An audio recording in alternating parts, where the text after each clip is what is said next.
प्रभु जीशुंकर बहुमूल्य नाम रे पुणी थरे आपण मानक गुरुवार बाइबल अध्ययन कार्यक्रम को स्वागत जनाऊँ। प्रभु अनुग्रह करी एहीपरि एक महासंकट समय रे आम मानक ऑनलाइन माध्यम रे एकत्रित होबाकु देले तेणु धन्यवाद दिए। आसंतु आमने पदे प्रार्थना करी आज चिंता मध्य को जीवा। प्रभु आमे धन्यवाद देउछु तुमर अनुग्रह तुम दया पाई। आज सारा जगत प्रभु भयभीत अवस्था थिला बेले प्रभु कौन करिबा कौन न करिबा एपरि एक अवस्था मध्य दे गति करुथिबा समय रे प्रभु तुमे आमान को तुमर वाक्य को चिंता करिबा पाई निजर जीवन को देखिबा पाई प्रभु साहाय्य करिचो बोली आमे धन्यवाद दउछु। प्रिय प्रभु तुमर समस्त दया अनुग्रह पाई आमे धन्यवाद दउ कारण आम उपरे प्रचुर भाव में तुम्हें रखिच बोली आम जीवित मान मध्य वास करुचु। दुख अनेक परिवार मध्य को आसी अनेक आज डाक्तरखाना मानक अच्छा। प्रिय प्रभु आम प्रार्थना करुचु ए समय तुमर सुस्थता से मान को स्पर्श करू से माने जो स्थान रे थांतु ना कहीं प्रभु तुम्हें से मान को सुस्थता दियो। यही प्रार्थना आम माने करुचु। ज्वर छाड़ी जाऊ से मानकर तंटी रो समस्या मध्य बेकर समस्या जहा कि व्यथा थाए ताहा दूर हेउ पुणी से मानकर अनिजी अवस्था मध्य दूर हेउ बोली प्रार्थना करुछु। प्रभु आज वाक्य पदे आमे चिंता करिबु तुमे आमान को कथा कुह जीशुंक नाम रे मागिलु आमीन। आज चिंतार विषय महामारी रो कारण विषय रे मु गोटे दीटा पद मु आपण मानक निकट रे रखिबा को चाहे। महामारी रो कारण कौन कहीं ये महामारी गोटाए वर्ष अतिक्रम कला परे पुणी थे आम मानकर निकट को फेरी आसबार कारण कौन एथिरे कौन आम मानकर दोष त्रुटि रही कि हाँ रही वाक्य कौन कहे आसंतु आम माने देखिबा। जदि आम माने होशेय पुस्तक तार 13 अध्याय जदि 14 पद पढ़िबा होशेय पुस्तक आउ जदि आम माने 13 अध्याय तार 14 पद पढ़िबा एथिरे प्रकार लिखा जाए आम्भे पाताळर पराक्रमरु सेमानंको उद्धार करिबा आम्भे मृत्युरु सेमानंको मुक्त करिबा हे मृत्यु तुम्भर महामारी काहीं हे पाताळ तुम्भर संहार काहीं अनुताप आम्भ दृष्टिरु गुप्त रहिबो। एही स्थान रे हमने गोटिए कथा अति स्पष्ट भाव रे जानू जे महामारी एहा एक भूताणु तो अटे निश्चित भाव रे किंतु एहा एक मृत्युर दूत स्वरूप अटे बोली आमने धरिबा बा इंग्रजी रे जहा को it is an agent of death. मृत्युर एक दूत अटे एही महामारी जहा को प्रभु परमेश्वर मध्य प्रेरण करिसंती आउ आजी करियछंती जे एही महामारी मृत्युर एक दूत अटे। प्रभु को आमे धन्यवाद दौ जे मृत्यु को जय करिथिबा परमेश्वर आमानकर सहित अछंती। तेणु आमे भयभीत हेबार कौनसी आवश्यक नाही कारण मृत्यु को जय करिथिबा प्रभु जणे आमानकर सहित अछंती। तेबे एही महामारी रो कारण कोन काहे कि प्रभु मृत्युर दूतों को पठेइले बा मृत्युर गोटे एजेंट को बा माध्यम को पठेइले। तेणु प्रभु पचारुचंती रे मृत्यु तोर महामारी काहीं तोर महामारी एहा मृत्युर महामारी अटे एहा मृत्युर एक दूत अटे। मु 5 गोटी कारण आपण मानकर निकट रे रखिबा को चाहे जेपरि कि टिके आमने आत्मसमीक्षा करिबा। काहे कि प्रभु ए जगत मध्य को महामारी प्रेरण करियछंती 6000 वर्ष आमने अतिक्रम करी सारिलुणी। तबे प्रभु कहीं 6000 वर्ष पर एपरी एक महामारी जो महामारी की सारा जगत को आज कबलित करुची कहीं प्रथम कारण मु जिरिमिय पुस्तक रु गोटे पद कही पढ़िबा को चाहे जहा कि जिरिमिय पुस्तक तार 14 अध्याय तार 10 पद रु 12 पद पर्यंत। जिरिमिय पुस्तक तार 14 अध्याय 10 पद रु 12 पद पर्यंत एथिरे ए प्रकार लिखा जाए सदा प्रभु एही लोकमानंकर विषय रे एही कथा कहंती। एही लोकमानंक विषय रे प्रभुंकर गोटे स्टेटमेंट अछि मनुष्य जहा कहूना कहीं किंतु प्रभु कौन कहउछंती ताहा माने मन रखिबा आवश्यक। प्रभुंक दृष्टि रे आमर जीवन की प्रकार, प्रभुंक दृष्टि रे आम को प्रभु की प्रकार वर्णना करुचंती ताहा आमने मन रखिबा आवश्यक। सदा प्रभु एही लोक मानक विषय रे एही कथा कहंती, सेमाने दुई प्रकार भ्रमण करने को भल पाई अछंती। सॉरी, सेमाने एही प्रकार भ्रमण करने को भल पाई अछंती। आमने एपरी गोटे समय रे अछु, भ्रमण करिबार समय, दुनिया को देखिबार समय, प्रकृति को देखिबार समय, परिवार सहित आमने अनेक हजार हजार टंका खर्च करिबार मध्य पछाउ नाही। कौन ना आम गोटे टूरिस्ट भलिया एई जगत रे बास करूछु, भल कथा। हाँ, भ्रमण करिबार समय, भोजन पान करिबार समय, नोहंकर समय रे भोजन करिबार समय थिला, विवाह दियानियार समय थिला, किंतु भ्रमण करिबार समय नथिला। आज भ्रमण करिबार गोटे समय प्रभु ताको काटी देले। सेमाने आपणा आपणा चरण को अटकाई नाहांती। आममानंकर चरण को आम नियंत्रण मध्यरे नाही, कि प्रभुंकर वाक्यर नियंत्रण मध्यरे, सीमा मध्यरे नाही। एहेतु सदा प्रभु सेमानंको ग्राह्य करि नाहांती।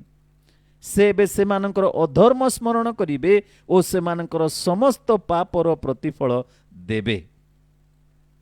कारण होची कौन, काहेकि सदा प्रभु एही मारी को आमानक मध्य को पठाई अछंती। कारण आमने ईश्वरंकर सीमा जहा रहिछि, बाउंडरी जहा रहिछि, सीमा मध्य रे आमे रहि नथिबारु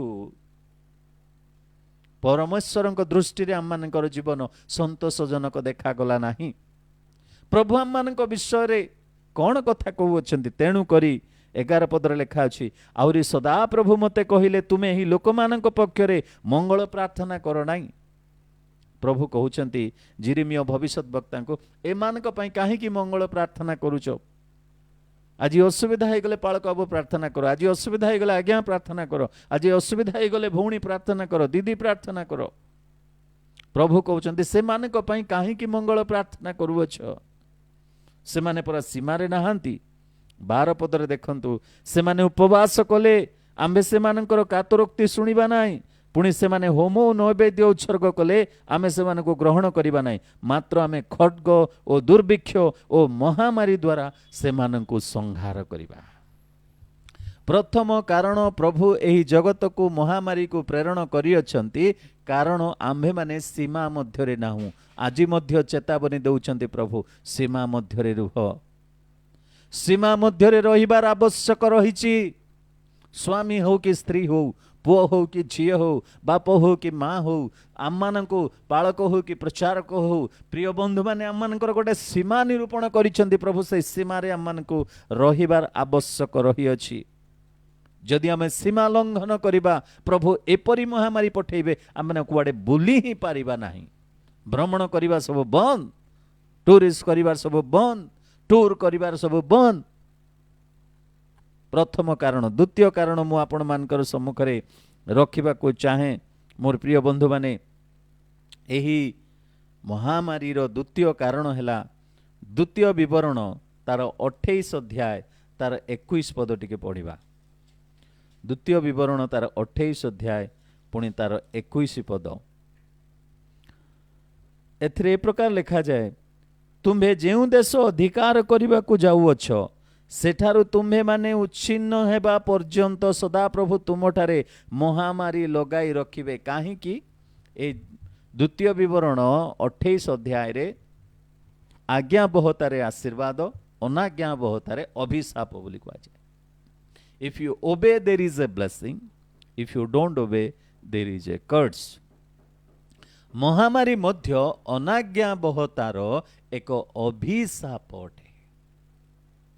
प्रभु कहउचंती जे देख, तुमे जेउ देश रे बास करूअछ बा बास करिबा को जाऊअछ, घर बनौछ, लग्जरियस घर बनौछ, एसी नॉन एसी जहाँ भी हो, जेते ये करिकिना आमने बनौछु, मोजाइक रे हो कि टाइल रे हो कि मार्बल रे हो कि अन्य कोनसी काठ रे ताको मंडित करूछु। आउ एपरी सोफिस्टिकेटेड हाउस फूल रे परिपूर्ण सौंदर्य एदन उद्यान परि कले मध्य प्रभु कहउचंती आमे तुमको कौन करिबा ना, से उच्छिन्न हेबा पर्यंत से सबु नष्ट हेबा पर्यंत देश शून्य हेबा पर्यंत आमे कौन करिबा महामारी पठेइबा।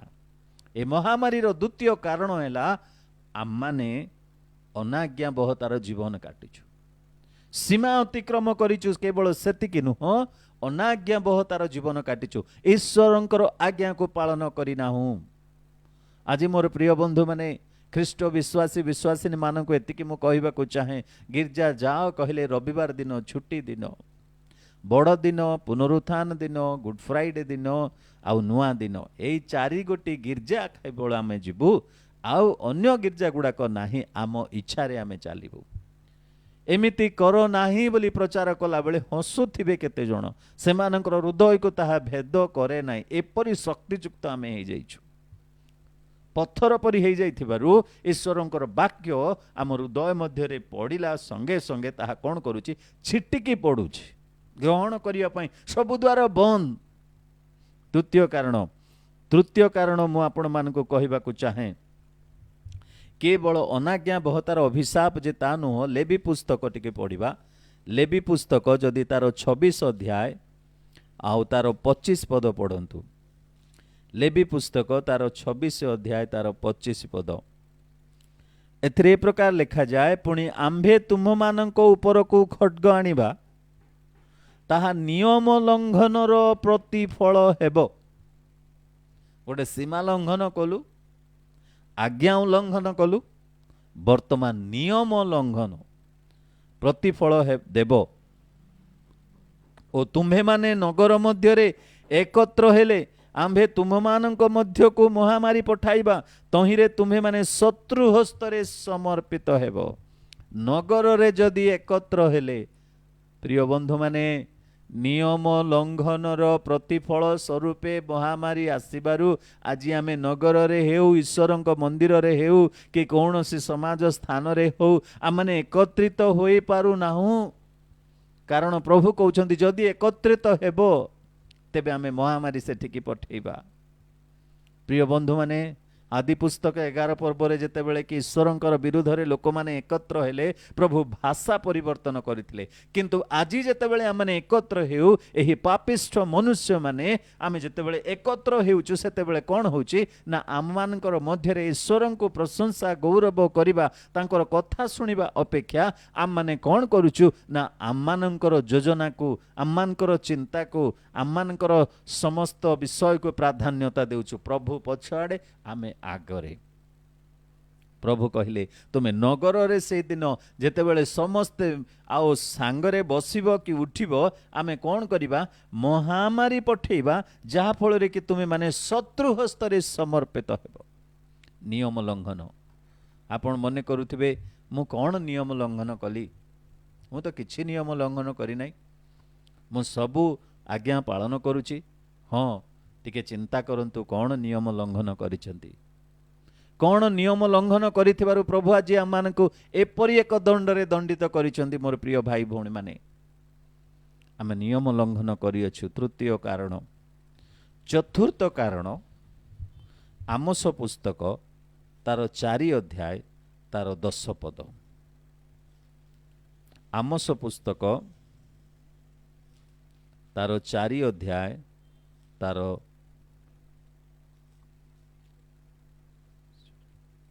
10 पद।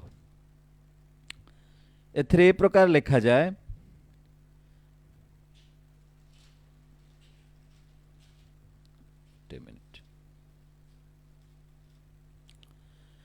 आम्भे तुम्भमानंक मध्यरु मिस्र देशर महामारी तुल्य महामारी पठाइअछु। तुम्भमानंकर जुबागण को आम्भे खड्गरे संहार करिअछु ओ तुम्भमानंकर अश्वगण को नहीं जाइअछु। पुणी आम्भे तुम्भमानंकर छाउणी स्थानर दुर्गंध तुम्भमानंकर नासिका पर्यंत ही प्रवेश कराइछु। तथापि तुम्भे माने आम्भ प्रति फेरी नाह, एहा सदा प्रभु कहंती। नासिका पर्यंत आसीबारु आमे मुखरे बांधिलु, मुहरे बांधिलु, मास्क पिंधिलु, तथापि आमे फेरिलु नाही। ବର୍ଷଟି କାଳ ମାସ୍କ ପିନ୍ଧିଲୁ, ତଥାପି ଆମେ ସେହି ଦୁର୍ଗନ୍ଧକୁ ମଧ୍ୟ ସୁଗନ୍ଧ ପରି ଆଘ୍ରାଣ କରିଥିବାରୁ ପ୍ରଭୁଙ୍କର ଏହି କ୍ରୋଧ ପୁନର୍ବାର ଆମମାନଙ୍କ ନିକଟକୁ ଆସିଛି। ପ୍ରଭୁ କ'ଣ କହୁଛନ୍ତି ଏ ସ୍ଥାନରେ? ଫେରିବା ପାଇଁ ପ୍ରଭୁ ଲୋଡୁଥିଲେ, ଫେରିବା ପାଇଁ ଲୋଡୁଥିଲେ।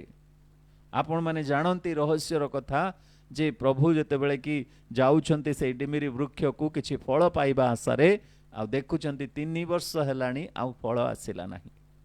ଯେତେବେଳେ ଫଳ ନାହିଁ ସେହି ସମୟରେ ସେ କହିଲେ ଯେ ନାଇଁ ୟାକୁ କାଟିଦିଅ, ଏ କାହିଁକି ଅକାରଣରେ ଏହି ସ୍ଥାନକୁ ଆବର କରି ରଖିଥିବ? ମୋର ପ୍ରିୟ ବନ୍ଧୁମାନେ, ଆଜି ଆମେ ଅକାରଣରେ କି ସ୍ଥାନ ଆବରି ବସିଛୁ? ଯଦି ଅକାରଣରେ ଆମେ ସ୍ଥାନ ଆବରି ବସିଛୁ, ତେବେ ଆଜି ପ୍ରଭୁଙ୍କର ବାକ୍ୟ ମୋ ପାଇଁ ଏହି କଥା କହୁଛି। ଫେରିବା ପାଇଁ ପ୍ରଭୁ ଲୋଡୁଛନ୍ତି ଅବାଟରେ ଯାଇଥିବାରୁ। ବାଟରେ ଯଦି ଯାଇଥାନ୍ତେ ଫେରିବା କଥା ସେ କହିନଥାନ୍ତେ। ଆଜି ଆମେ ନିଜ ନିଜ ପଥରେ ଚାଲିଛୁ, ନିଜ ନିଜ ଚିନ୍ତାରେ ଚାଲିଛୁ, ନିଜ ନିଜ ଇଚ୍ଛାରେ ଚାଲିଛୁ। ତେଣୁକରି ପ୍ରଭୁ କହନ୍ତି ୟୁ ହ୍ୟାଭ୍ ଟୁ ରିଟର୍ନ, ତୁମକୁ ଫେରିବାକୁ ପଡ଼ିବ ସେହି ଅପବ୍ୟୟୀ ପୁତ୍ରଙ୍କ ପରି। ପ୍ରିୟ ବନ୍ଧୁମାନେ, ତଥାପି ଆମେ ଫେରିଲୁ ନାହିଁ। ଦୁଃଖର ସହିତ ପ୍ରଭୁ ପ୍ରକାଶ କରୁଛନ୍ତି ଯେ ତମେ ଫେରିଲ ନାହିଁ, ତମେ ଫେରୁନାହଁ, ତୁମର ନାସିକା ପର୍ଯ୍ୟନ୍ତ ଦୁର୍ଗନ୍ଧ, ମୃତ୍ୟୁର ସମ୍ବାଦ ଏକ ଦୁର୍ଗନ୍ଧ ପରି। କୋଭିଡର ମୃତ୍ୟୁମାନଙ୍କର ନିକଟକୁ ଯାଇ ହେଉନାହିଁ, ବଞ୍ଚିଥିଲା ବେଳେ ତ ଯାଇ ହେଉନାହିଁ, କି ମୃତ୍ୟୁବରଣ କଲାବେଳେ ମଧ୍ୟ ସଂକ୍ରମଣର ଭୟ ଥିବା ସକାଶୁ ନାକରେ ମୁହଁରେ ବାନ୍ଧି ଆମେ ଦୂରେଇ ରହୁଛୁ। ପ୍ରିୟ ବନ୍ଧୁମାନେ, ଏପରି ଏକ ହୃଦୟ ବିଦାରକ ଦୁର୍ଦିନ ମଧ୍ୟରେ ଆମମାନେ ବାସ କରୁଅଛୁ। ପଞ୍ଚମ କାରଣ କହି ମୁଁ ଶେଷ କରିବି। ପଞ୍ଚମ କାରଣ ହେଲା, ଯଦି ଆମମାନେ ଗଣନା ପୁସ୍ତକ ତାର 14 ଅଧ୍ୟାୟ ତାର 12 ପଦ ଟିକେ ପଢ଼ିବା। ଗଣନା ପୁସ୍ତକ ତାର 14 ଅଧ୍ୟାୟ ତାର 12 ପଦ। ଗଣନା ପୁସ୍ତକ ତାର 14 ଅଧ୍ୟାୟ ତାର 12 ପଦ। ଏଥିରେ ପ୍ରଭୁ ଏହି କଥା କହନ୍ତି, ମୋସାଙ୍କୁ କହୁଛନ୍ତି ପ୍ରଭୁ। 11 ପଦରେ ଲେଖା ଅଛି ଯେ ସଦାପ୍ରଭୁ ମୋସାଙ୍କୁ କହୁଛନ୍ତି, ଏଇ ଲୋକମାନେ କେତେ କାଳ ଆମକୁ ଅବଜ୍ଞା କରିବେ, ଆଉ ଆମେ ସେମାନଙ୍କ ମଧ୍ୟରେ ଚିହ୍ନ ସ୍ୱରୂପେ ଯେ ସମସ୍ତ କର୍ମ କରିଅଛୁ ତାହା କଲେ ହେଁ ସେମାନେ କେତେ କାଳ ଆମଠାରେ ବିଶ୍ୱାସ କରିବେ ନାହିଁ। ସେଇଟା ଇସ୍ରାଏଲ ଲୋକମାନେ ସିନା, ଆଜ୍ଞା ଆମେ ତ ବିଶ୍ୱାସ କରୁଛୁ, ଆମେ ତ ଗିର୍ଜା ଯାଉଛୁ, ଆମେ ତ ପ୍ରାର୍ଥନା କରୁଛୁ, ଆମେ ତ ଗୁଡ୍ ଫ୍ରାଇଡେ ପାଳନ କଲୁ, କେତେ କାନ୍ଦିଲୁ, ଆମେ ତ ପୁନରୁତ୍ଥାନ ପାଳନ କଲୁ, ଗଧ ବିଷୟରେ କେତେ କଥା ଶୁଣିଲୁ, ଶୁଣିକିରି ଆଉ ଗୋଟେ କାନରେ ଛାଡ଼ିଲୁ। କିନ୍ତୁ 12 ପଦରେ ଲେଖା ଅଛି, ଆମ୍ଭେ ମହାମାରୀ ଦ୍ୱାରା ସେମାନଙ୍କୁ ସଂହାର କରିବା ଓ ସେମାନଙ୍କୁ ଅଧିକାରଚ୍ୟୁତ କରିବା, ପୁଣି ସେମାନଙ୍କ ଠାରୁ ତୁମ୍ଭକୁ ବଡ଼ ଓ ବଳବାନ ଗୋଷ୍ଠୀ କରିବା। ହାଲେଲୁୟା। ଆଜି ଏହି ମହାମାରୀର ଆଉ ଗୋଟିଏ କାରଣ ପଠେଇଥିବାର କାରଣ ହେଲା ଯେପରିକି ପ୍ରଭୁଙ୍କର ଲୋକମାନଙ୍କୁ ବୃଦ୍ଧି କରେଇବେ ଏବଂ ତାଙ୍କୁ ଏକ ବଳବାନ ଗୋଷ୍ଠୀ କରି ଠିଆ କରେଇବେ। ପ୍ରିୟ ବନ୍ଧୁମାନେ, ଆଜି ପ୍ରଭୁ ଚାହାନ୍ତି ଯେପରିକି ସର୍ବ ଜଗତ ଜାଣିବ ଯେ ଜଣେ ସତ୍ୟ ଜୀବିତ ପରମେଶ୍ୱର ହେଉଛନ୍ତି, ଆଉ ସେଇ ପରମେଶ୍ୱର କ'ଣ ନ କରିପାରିବେ ତାହା ଯେପରି ଜାଣିବ। ବାକ୍ୟରେ ମଧ୍ୟ ଲେଖା ଅଛି, ଆମେ ମହାମାରୀ ତୁମମାନଙ୍କ ମଧ୍ୟକୁ ପ୍ରେରଣ କରିଅଛୁ ଯେପରି ତୁମେ ଜାଣିବ। ଯାତ୍ରା ପୁସ୍ତକରେ ଲେଖା ଅଛି ଯେ ତୁମେ ଜାଣିବ ପରମେଶ୍ୱର ବୋଲି ଜଣେ ଅଛନ୍ତି। ଈଶ୍ୱରଙ୍କର ଲୋକମାନଙ୍କୁ ବଳବାନ କରିବା ପାଇଁ ଏକ ଶକ୍ତିଯୁକ୍ତ ଗୋଷ୍ଠୀ ଭାବେ ନିର୍ମାଣ ଏବଂ ସ୍ଥାପନ କରିବା ପାଇଁ ପ୍ରଭୁ ଏହିପରି ମହାମାରୀ ପ୍ରେରଣ କରିଅଛନ୍ତି।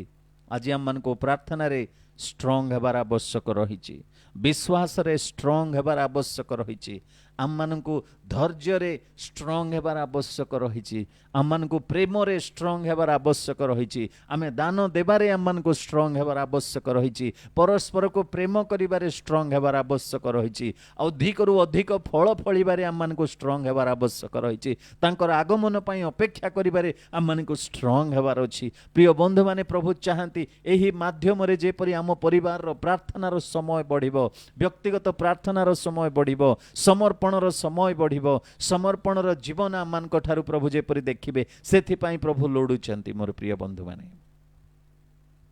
5 ଗୋଟି କାରଣ ମୁଁ କହିଲି ଆପଣମାନଙ୍କୁ ମହାମାରୀର। ଆପଣ କେଉଁ କାରଣ ମଧ୍ୟରେ ଅଛନ୍ତି? ନିଜର ଜୀବନକୁ ଆମମାନେ ଦେଖିବା। ପ୍ରିୟ ପ୍ରଭୁ आमे धन्यवाद देउछु ए क्षुद्र चिंता निमंते। महामारीर 5टी कारण आमने प्रभु देखिलु। प्रभु तुमे ही आम को साहाय्य कर निजर जीवन को देखिबा पाई दियो।